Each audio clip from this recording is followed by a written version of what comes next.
Selamat pagi Ibu, perkenalkan nama saya Merky Vitalmir, saya dari kelas PLT 1. Di sini saya akan menjelaskan tentang persamaan dan perbedaan antara laba-laba dan belalang. Dan yang kedua saya akan menjelaskan bagian dari laba-laba dan belalang.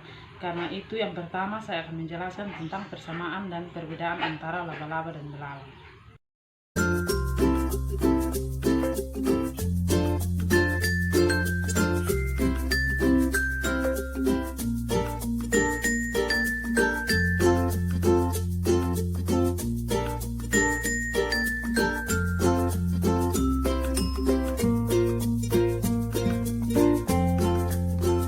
Kedua saya akan menjelaskan tentang bagian-bagian dari laba-laba dan belalang.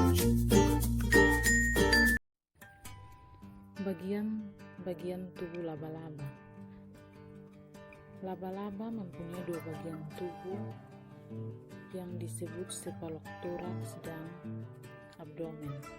Cephalothorax merupakan gabungan dari kepala dan dada atau toraks yang terletak pada bagian anterior. Sedangkan segmen bagian belakang disebut abdomen atau perut atau yang disebut juga opistosoma yang terletak pada bagian posterior. Antara cephalothorax dan abdomen terdapat penghubung tipis yang dinamai pedicellus.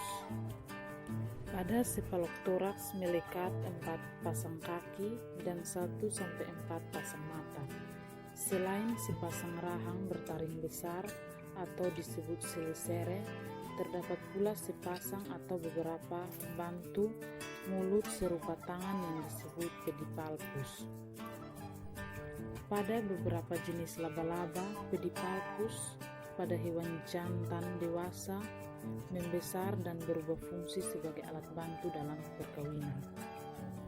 Laba-laba tidak memiliki mulut atau gigi untuk mengunyah. Sebagai gantinya, mulut laba-laba berupa alat pengisap untuk menyedot cairan tubuh mangsanya. Dan yang berikut saya akan menjelaskan tentang bagian dari belalang. Bagian-bagian tubuh belalang. Tubuh belalang dibagi menjadi 3 bagian, yaitu kepala, toraks, dan abdomen. Pertama, kepala. Pada bagian kepala belalang terdapat 2 mata majemuk, 3 buah mata tunggal atau ocellus, sepasang antena, dan alat-alat mulut. Alat mulut terdiri dari bibir atas atau labrum, 2 buah mandibula, dengan sebuah hipofaring di antara 2 buah maksila. Bagian mandibula pada mulut belalang berfungsi untuk memotong makanan, sedangkan bagian maksilanya berfungsi untuk mengunyah makanan yang sudah terpotong. Pada belalang juga terdapat sepasang antena yang berfungsi sebagai organ sensorik untuk mendeteksi keadaan lingkungannya. Yang kedua, toraks. Bagian toraks belalang meliputi bagian depan disebut protoraks, bagian tengah disebut mesotoraks, dan bagian belakang disebut metatoraks. Masing-masing segmen tersebut mempunyai sepasang kaki. Pada mesotoraks dan metatoraks masing-masing terdapat sepasang sayap. Segmen kaki dari bagian pangkal ke ujung tersusun dari coxa, trochanter, femur, tibia, dan tarsus.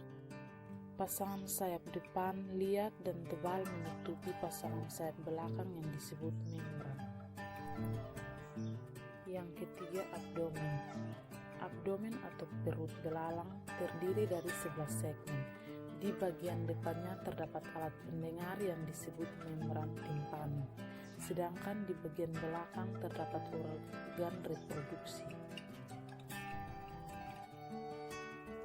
Belalang betina, organ reproduksi mempunyai spermateka yang berfungsi untuk menerima spermatozoa yang dikeluarkan pejantan serta ovipositor yang digunakan untuk meletakkan telur ke dalam substrat. Pada belalang jantan terdapat alat kopulasi yang digunakan untuk menyuntikkan spermatozoa ke spermateka yang dimiliki belalang betina. Selain organ reproduksi pada bagian abdomen tubuh belalang, juga terdapat sistem organ lain seperti sistem pencernaan dan sistem pernapasan. Demikianlah hasil presentasi saya mengenai persamaan dan perbedaan laba-laba dan belalang dan juga bagian-bagian dari laba-laba dan belalang. Sekian dan terima kasih.